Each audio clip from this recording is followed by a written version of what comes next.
Asante sana mheshimiwa wetu mkuu wetu wa wilaya, Mheshimiwa Kanali Mathias Kahabi, uongozi wa RPCL na wajumbe wote. Itifaki imezingatiwa.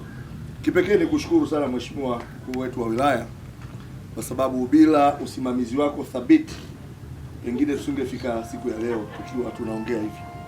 Najua mradi ulikuwa na changamoto nyingi mbalimbali, lakini na wewe ulitumia mamlaka yako, nafasi yako, uzoefu wako, ushupavu mpaka tumepata matokeo. Hili ni jambo la kujipongeza. Hebu tujipigie makofi jamani.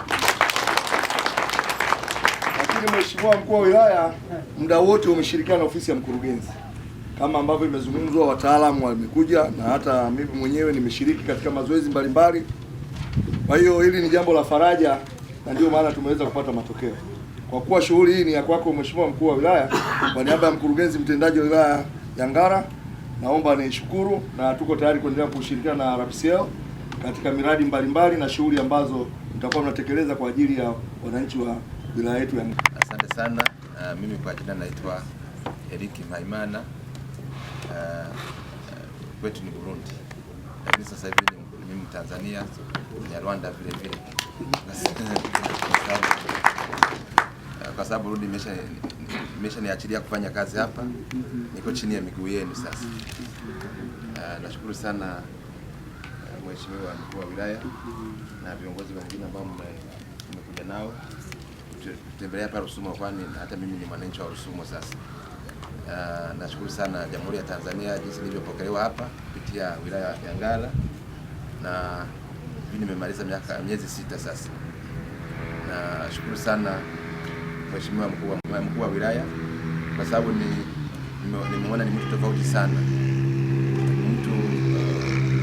mtu wa watu, tena mtu wa utu. Mtanisamee kama nikizungumza vibaya niko najifunza Kiswahili. Sasa nashukuru sana mheshimiwa huyu kwa sababu nimekuwa na ushirikiano na tena viongozi wengine hapa wa vijiji na kwenye polisi na polisi pia tumeshirikiana nao sana kwa sababu hatujawa na tatizo lolote hapa. Tunashukuru sana kwa ushirikiano wenu. Na kama RPCL sasa mradi ni wa nchi 3, lakini ni vizuri kufanya kazi na watu ambao wako karibu, kwa sababu sio umeme tu, kwa sababu watu hawawezi kupata umeme kama wana matatizo ya kutembea barabara, kama hawana barabara, kama hawana sehemu ya kutibiwa.